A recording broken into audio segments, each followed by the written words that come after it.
welcome to the third episode of Golden Horde News and the first ever episode of Meet the CEO, where we have fascinating conversations with CEOs of all the corporations from the Alliance. I'm your host, the Big Blue Boat, aka Neon Poison. Thanks for joining us.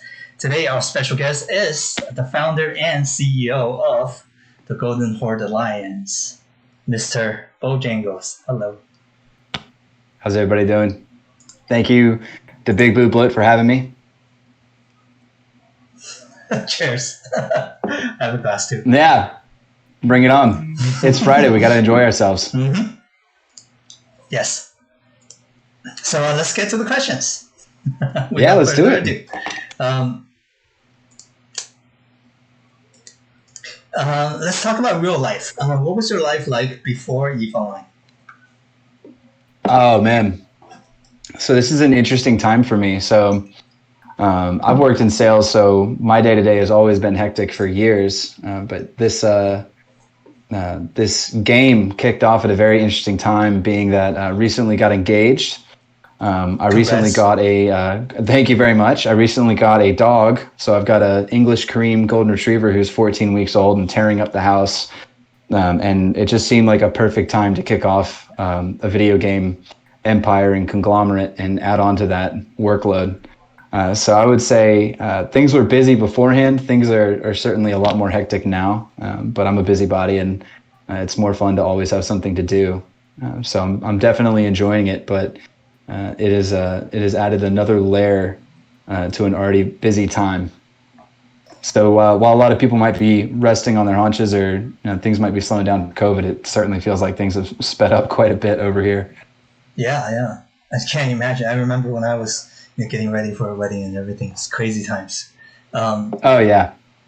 Yeah. There's venues to select. Thanks, man. Venues to select. Wedding guests. A little bit. Want to share with us some? Yeah, for sure. So I would tell you that when I was in college, I had to do summer classes because I had too much fun during the regular semester, and I had to pay that price. And while I was in summer classes, I had a gaming computer and not much else to do in the summer because there's nobody there. So I don't know how I found EVE Online, but I found it, downloaded it, and started playing. And if there was ever a new bro or just a green as grass person who had no idea what they were doing, that was me. Yeah. So I mean, I threw like my heart and soul into it for a couple months. Wow. Had no idea what I was doing. I think I was in a low sec corp at the time. Yeah. People were super helpful trying to teach me how to play. I was terrified of null sec. I didn't understand the concept of watching out for gate camps, and I was losing ships all the time. Yeah. But just like the sheer scope and the possibilities of that game like gave me a bug. Yeah. And I have always sat there and wanted to be able to come back and actually get into that game. Because when summer ended, I had to move on and get back to class and back to my life. And the EVE game fell aside. I gave somebody my account. I can't remember what the guy's name was, but he was super helpful. He was like my mentor, spirit guide. But yeah, no, I absolutely loved it, and I've never had the opportunity to actually get back into it. As big of a gamer as I am, I've got like an Xbox, a PlayStation, a Nintendo, but I found myself without like a hardcore gaming computer, and that's largely because I live here in the city. Yeah. I don't have space for all that hardware. But when I found out that EVE was coming onto mobile, I thought that was an awesome opportunity to finally really experience that kind of amazing journey that I didn't get a chance to wrap up back when I was in college. So it was a ton of fun. I had no idea what I was doing at the time. My goal had always been to get into a Black Ops Scorpion, Caldari battleship, just because I thought that was the coolest. Yeah. Oh yeah, I thought it was the coolest looking ship in the world. Yeah. But I got nowhere close to it. I mostly just served as an E-War just junkie, just throwing them into fleet battles, and a scout running around. I remember pitching ideas and grand schemes and plans and things that we could do, and people are just like, just shut up and sit back and learn a little bit more.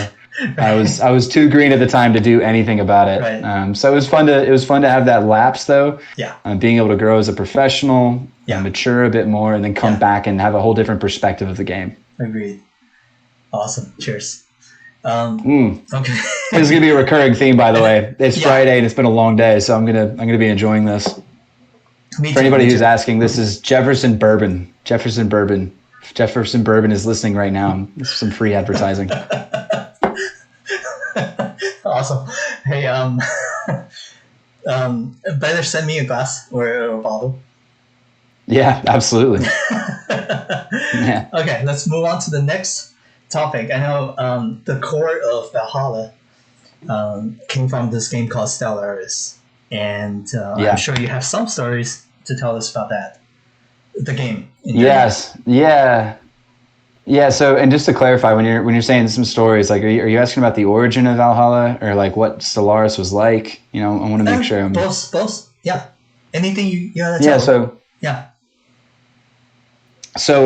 Stellaris is a result of COVID. Having played every game that came out on Xbox, having beaten everything that PlayStation could throw at us, there's just this utter lack of content. I'm sure yourself and anybody listening in knows that feeling when you've watched everything you wanted to watch on Netflix and you're just angry and you're scrolling and you're like, there's nothing left. After Tiger King, after. Oh yeah, exactly. Yeah. So what I did was, I just downloaded some random space sim game because it was that Eve itch that I've never been able to scratch. And it was called Stellaris Galaxy Command. I've known Stellaris from PC. I loved Stellaris on the PC. So I thought this would be a really cool, awesome opportunity to play a game that I really liked. Yeah. Side note, Stellaris Galaxy Command is nothing like the PC game. Don't download it, don't play it. It's a huge waste of time. Mm-hmm. With that said, I got in that game. I met some really great people there. We all were a part of the Tenebris server. I think it was server number 7. And I ran one alliance and a bunch of these other guys, Jsky, Arch, Fox Alliance, Donnie the Horse, Dragon, a lot of like guys. A lot of core pillars of what Valhalla is today. They either were senior leaders in rival corporations, they were enemies, or they were helping me in my own alliance. But eventually we kind of hit this point where we realized there wasn't that much content and the devs weren't really leaning into the game. Yeah. And we decided to kind of put aside our differences. Okay. We heard that Eve was coming out. So we decided to pull together our officer corps, all of the most talented people in that server, and then kind of shepherd our player base into a new game. So I would say, if it wasn't for Stellaris, then we wouldn't have had the opportunity to even get Valhalla off the ground. And a lot of what we do and a lot of what we've been able to accomplish is because of the great relationships that we started there. Sure. We'll talk more about that later, but first, I was talking to Jsky earlier. Please take a second and subscribe to our channel, where we'll continue to bring you fascinating news and conversations like this one. Okay, so Jsky said that you guys built a special bound before. Stars, or even before that, maybe. So, want to share some details about that? Yeah, so Jsky's a funny story. He was always on the rival side of the game. Like if I was in Stellaris and I was trying to do one thing, then his people were trying to stop me from doing that. And it was a really interesting relationship because I was running this one group and he was a senior officer in another. But we always kind of went back and forth and had fun. We always kept up a conversation throughout that journey. We started out as rivals, and I think Jsky would tell you himself that he did not like me probably at the start of this. He did not say that. I think he would champion that. I think he would tell you that the first time we ever really interacted was I tried to sell him some stuff and then I completely botched the deal and he ended up getting completely screwed over it. And so I think that built some bad blood. But what was interesting is over the course of this game, we became friends. Right. And then when the news about Eve started coming out, he was the first person I reached out to and sent him the hype video, you know. And he was just as sold on it as I was right out the gates. So we started we started a new Discord channel. We called it Top Secret. And then Jsky and I went on a mission to start grabbing the best people in the server that we could convince to jump ship with us. So Jsky's technically the number 2 person in Valhalla, or what became Valhalla. But it was something fun that kind of started out with us being rivals and opponents and then grew into a good friendship. Awesome. Nowadays, he's just absolutely, running the show and everything that he's doing. I don't think half the things I wanted to do would have been able to be accomplished if I didn't have his help. Yeah, and let's take this special chance to promote for the events that we have, especially Jsky. He has planned for Halloween, right? Hordeoween, let's talk about that. So Jsky always has his eye on the ball and the thing that's most important. And I think right now, if you look at the Golden Horde, if you look at Valhalla, if you look at the state of the game, content is something that we're all looking for, right? Yeah. So Jsky has got an awesome schedule put together starting on this coming Monday. Yes. And it's going to be centered around, doing raffles, pumpkin contests, Halloween outfit contests. Yes. There's going to be a great opportunity for anybody in the Golden Horde who's listening to this. Jsky's asked me to hop in my ship and then hide somewhere in our space. Yes. And then apparently everybody in the Golden Horde is going to come try to kill me for money. So that'll be fun. Yes. And then we're going to be doing things like big battle royales. Yeah.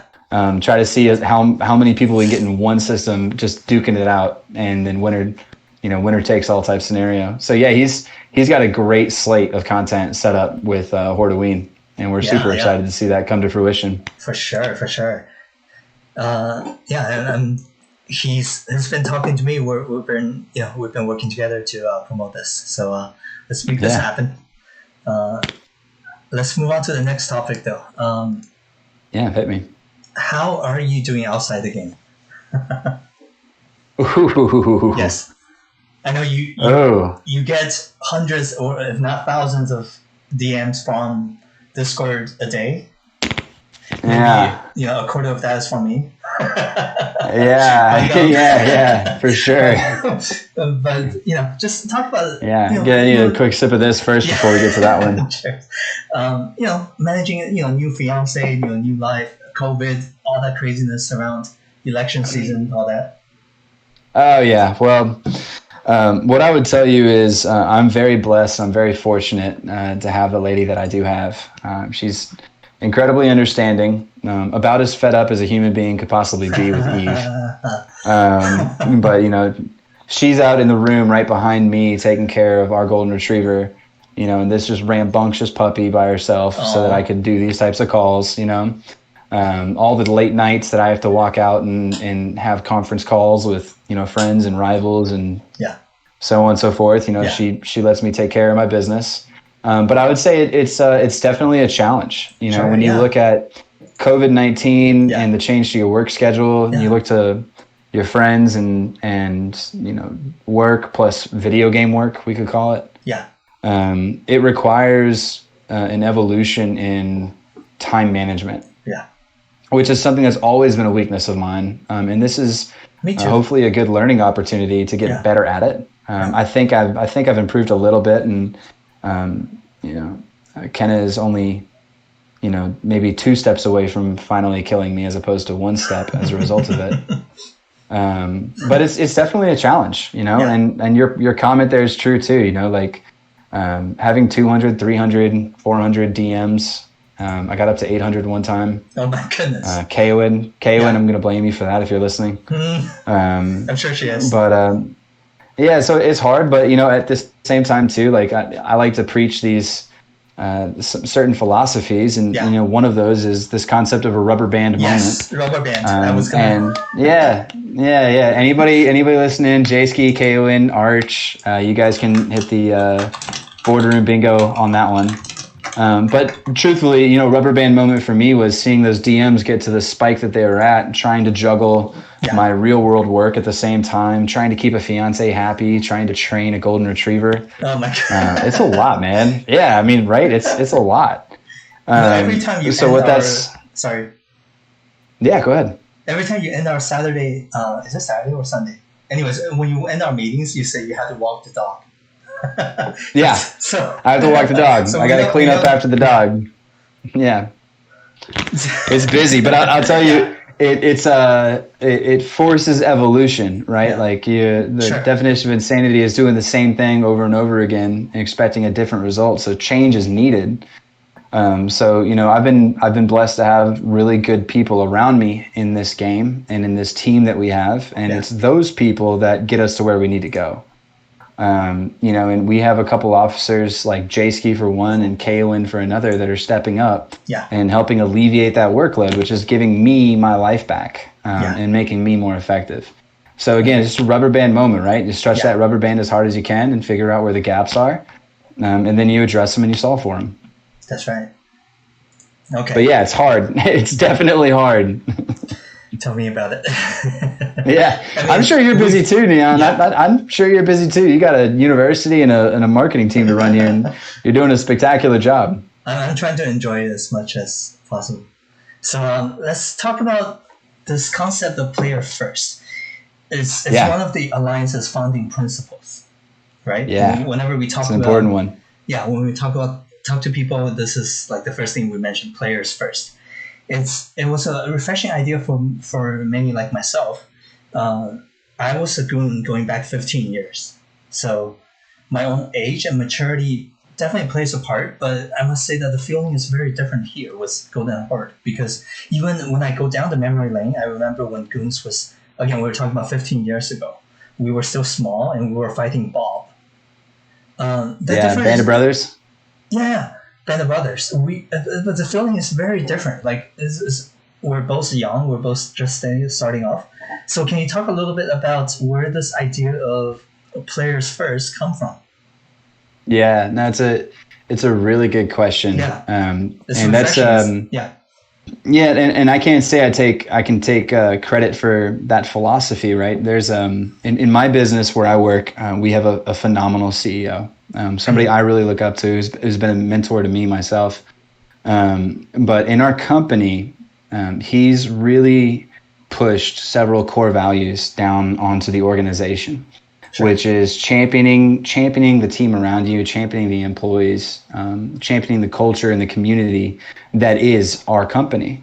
And as hard as the job is, and as difficult as things get, with COVID and everything that happens, right? The thing that keeps everybody moving in our business is this community we have around us. Sure. So the job can be terrible, but you have, good friends and brothers and sisters on your flanks that at the end of the day make it worth it. And that has been the driving force, is what's kept me at this place that I've been so happy at. So when I had the opportunity to get involved and start building a team myself, one of the things that has just been a staple in my life since I've gotten an opportunity to work there is that concept of community and putting your people first. If you think about it from a business perspective, the most expensive investment, the highest risk investment an organization will make is in their personnel. Exactly. It's the people that you bring on are going to make or break everything that you're trying to do. And I think that's something that my CEO has gotten absolutely right, which is championing that.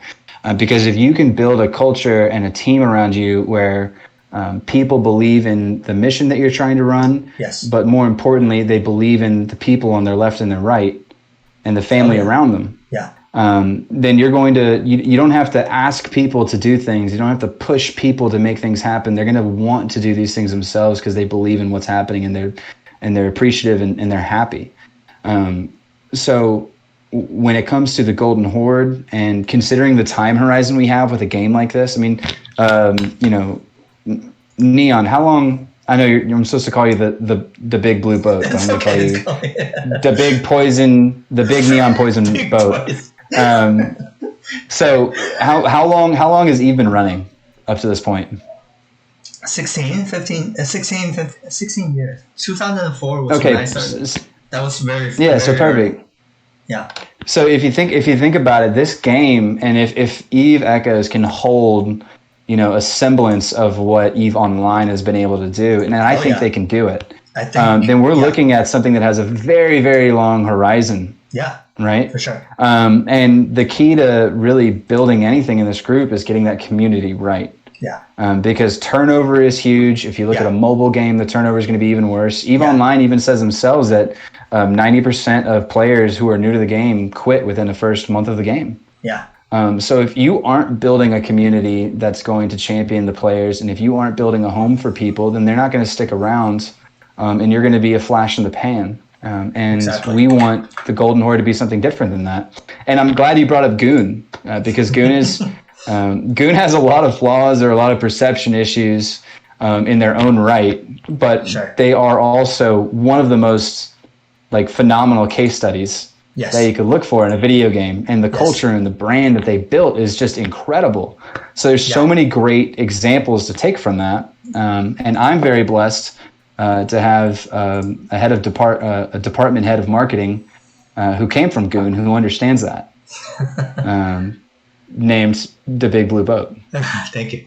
I'm just going to take this chance and promote our forum, which is announced yesterday. Yeah, and we have. Let me just show you down here. It's 152 members. Yes, 152 members already. So thank you guys very much. I love that. For supporting that. We already have almost an entire corpse size inside of that forum, and it's just started.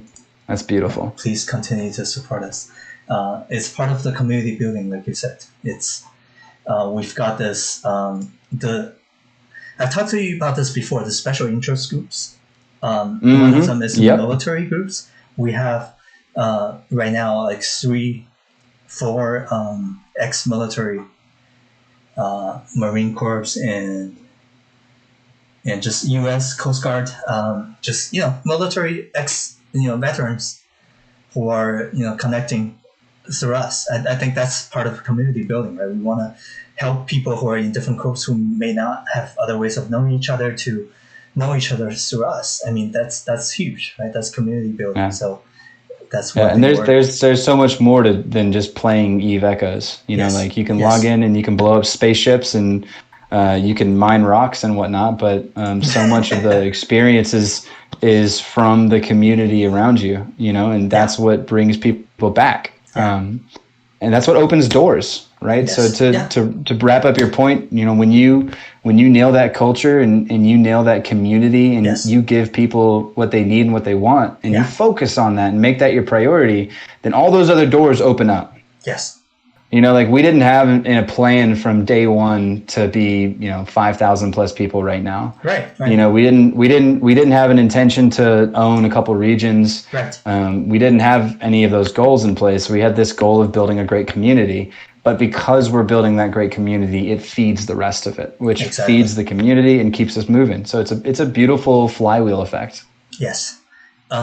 Speaking of that, perfect transition into our next topic is flywheels. I'm just kidding. Let's talk about the early days of Valhalla. How did we build this? How did we make this happen? It feels like ages ago, but for us maybe because we do so many things. But it's really only been 2 months. So what was the biggest struggles for you, and how did you overcome it? Stories from the early days. Yeah, I would tell you our number one struggle when we were getting Valhalla off the ground was experience. Right.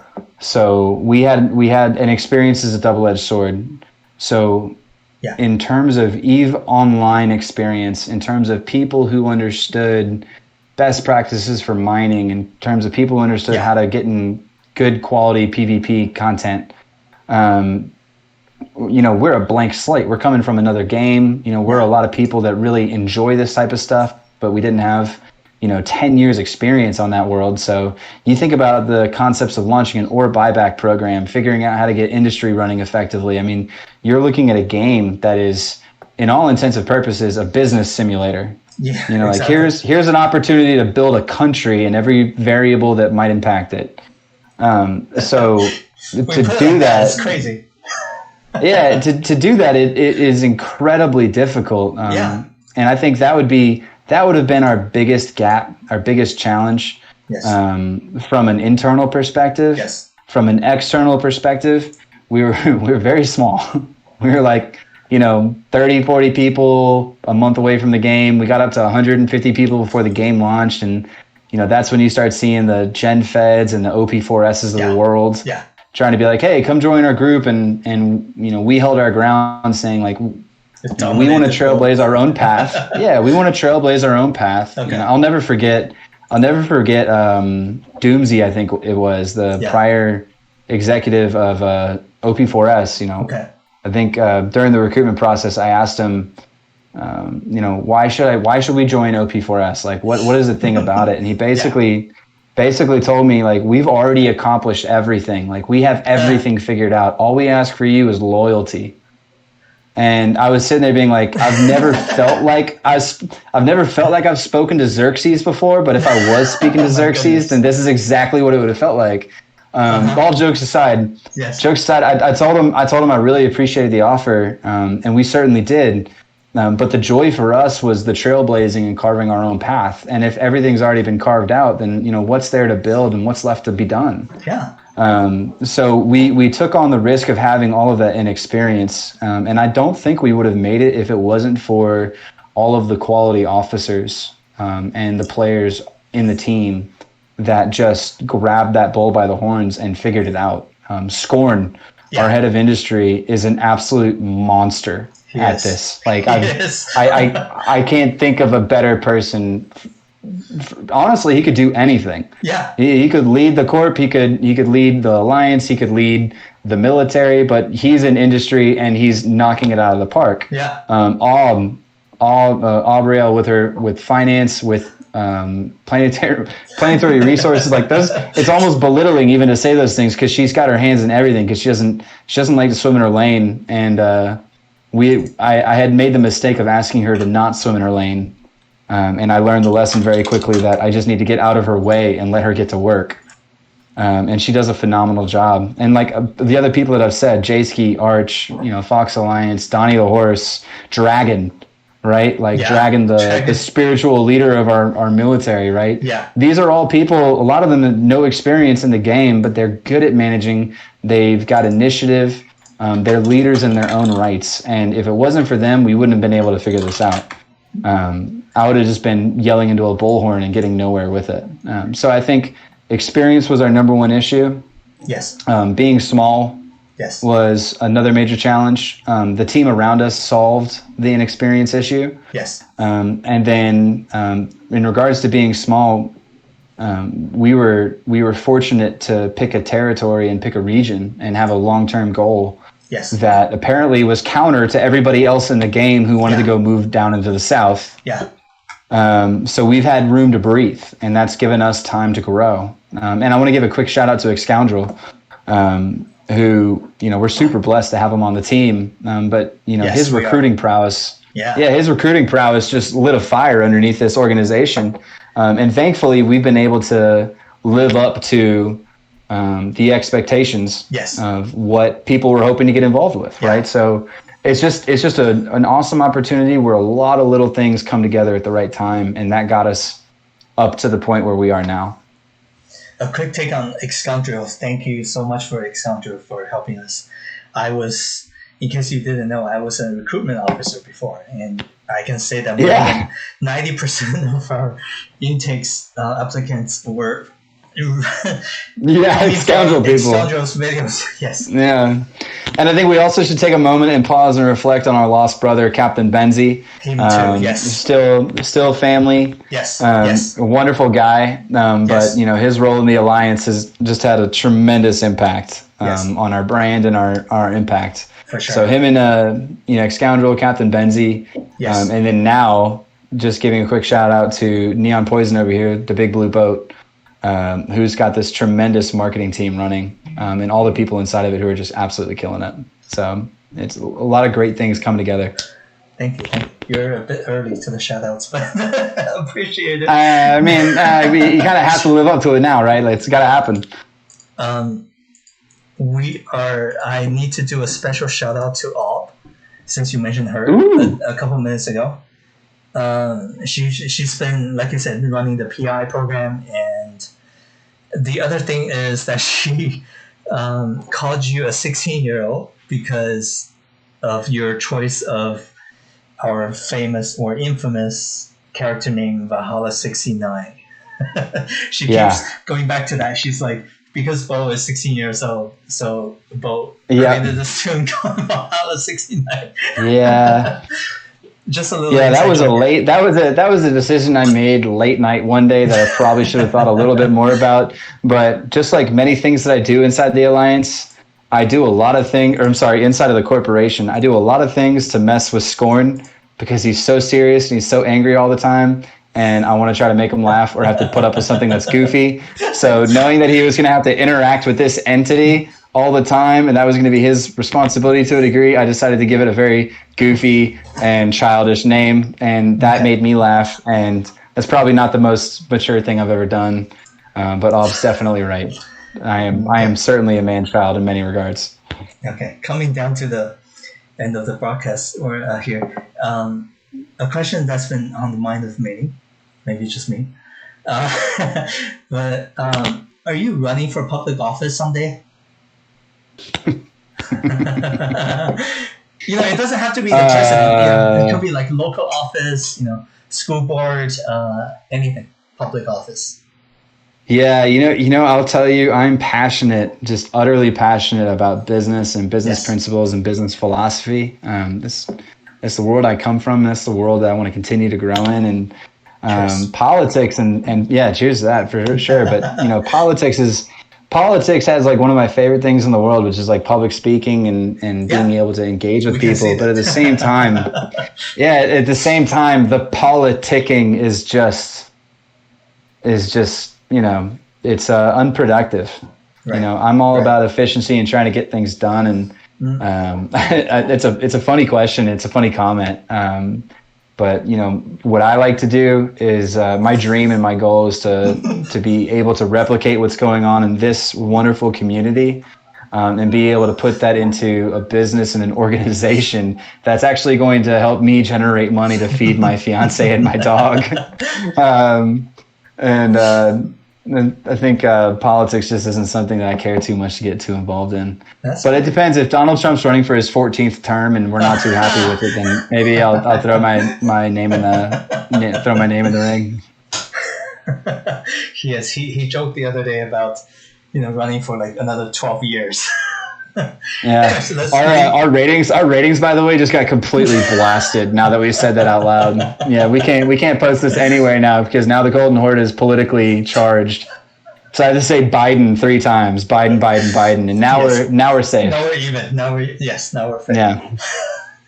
We can talk about English politics. I'm happy to talk about what's going on in Turkey right now. We need to bring in Excoundrel for that. That's for the next episode. So guys, another chance for you to subscribe to our Golden Horde News channel, where we interesting conversations with interesting people like Mr. Bojangles and Mr. Excoundrel coming up. And we start a new one called Drinking with Bo, and we'll just cover just everything under the sun, and I'm 100% for it. Let's do that. I'm up for that as well. Yes, and then you can be the host of that, and then I'll be drunk, and then I'll be.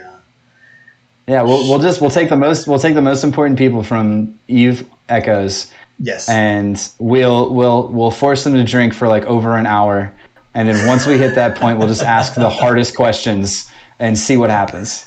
This is like the Joe Rogan. See who can hold their liquor. Yeah, exactly. We'll do it Joe Rogan style. I love that style. Right? Like, just get high and get drunk, and just easy. Just speak your mind, right? All right, let's do it. I'm 100% for it. Okay. But meanwhile, we're still talking about the Alliance, and we're almost done. Yep. Again, shout out to Dragon, Mr. Dragon. He's been extremely helpful. He's been helping us with the university. He's been teaching the gate camping, station camping classes for a couple of weeks since we launched. So shout out to him. You won't find a more dedicated or hardworking person in this entire family than Dragon. Yes. I mean, it's that guy is as committed and dedicated to this mission that we're on. And he's a phenomenal guy. Dragonborn. N7 Dragonborn. Love you, bro. Yeah, love you, bro. Okay, so let's try to wrap this up. And then you say you have to go, but I got a hard stop in 5 minutes. I'm sorry. So we've done a lot. I joined 2 months ago, almost exactly 2 months ago. We've been through so much. And where do you see us in another 2 months? Oh, it's a good question. Yes. I wouldn't want to jinx what we're working on. I really don't want to jinx what we're working on. That's okay. But I think if I look at the people that we have, all of the partners that we have in this family, that are so involved and so engaged, our senior partners who are just throwing themselves in every single problem they possibly can. I mean, we have challenges. We have a litany of issues that we got to sort through, just like anybody does. Yeah. But what makes me so excited is that we just have such high quality people, like truly like ethical and driven human beings that want to see something amazing happen here. I don't know necessarily what 2 months might hold down the road. Do we sit here inside of Cache and Geminate and do we just build the happiest and best community in the game? Do we take over the entire north or move to the south? Does GenFed invade us with 6,000 raging people and knock us out of the game? Who knows? I think what matters. I think what matters is focusing on the people and the players, and making sure that we have the infrastructure and the mindset ready to tackle whatever problem that comes our way. I can't plan for what I don't know, but I can make sure that this family has the mindset and the will to be able to solve whatever problem comes our way. Obviously, my hope is to see this, grow and become, one of the best gaming communities in any game ever.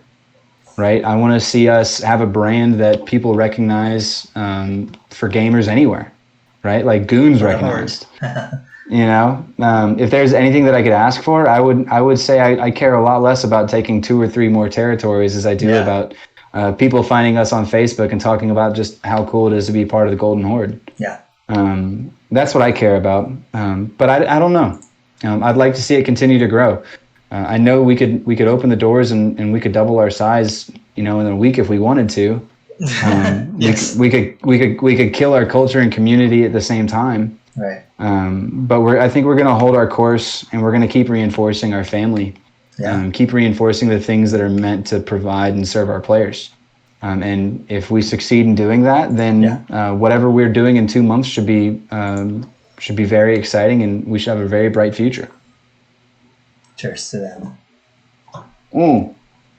We've almost timed it perfectly. I'm very close to the end of my drink. Yeah, well done. I'm done. Yeah, you killed it. But well done. 2 more questions. Yeah, hit me. Speed round. Yeah. Surprises. Any surprises for us? Surprise announcements, surprise news?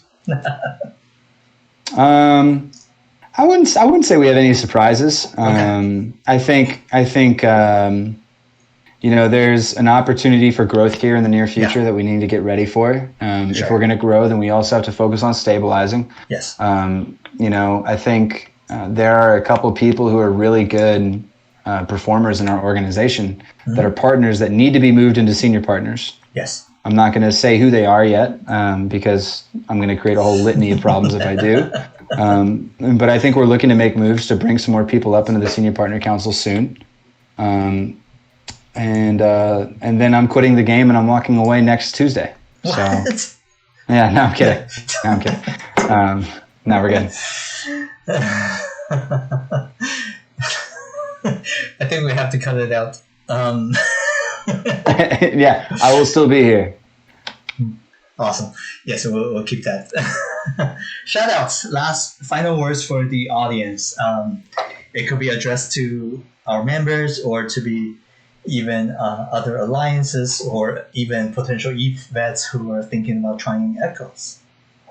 Yeah, I would just say to anybody who's listening and watching right now, I appreciate you making time to sit down and listen to the two of us talk. I hope what you've heard and what you've seen here is that we're super passionate and excited about what we're building. We like to have fun, enjoy ourselves as we talk about this, and I think that culture's carried over to our community. And then, if we're looking at any of our players, I think the key theme that I would just carry back over to everybody is just lean in, get involved. If there's a hole, fill it. If there's an opportunity that you think that you can help the team out with, speak up. We're all about trying to build this community, and to do it, we need good people. And I guarantee you, I have enough projects and challenges, and this alliance has enough things to work on that we certainly can find a place and a role for anybody that wants to get involved. All of this is honestly like the coolest experience I've gotten to go through myself, considering that none of us are getting paid to do this. Exactly. If anybody has an idea about how to get us all paid and turn this into something that we can monetize, hit me up. But I love the fact that we have such a community that's doing this for enjoyment. Yes. And I just hope that we can continue delivering on that. That's my only hope and goal, is that we can continue building on what we've already done. Awesome. Well, that brings us to the end. Thank you so much for joining us today. And cheers, and I'll finish my drink to wrap this up. Skull. I have, skull. I have empty glass. All right. Yeah, no, you did a good job. Thank you. All right.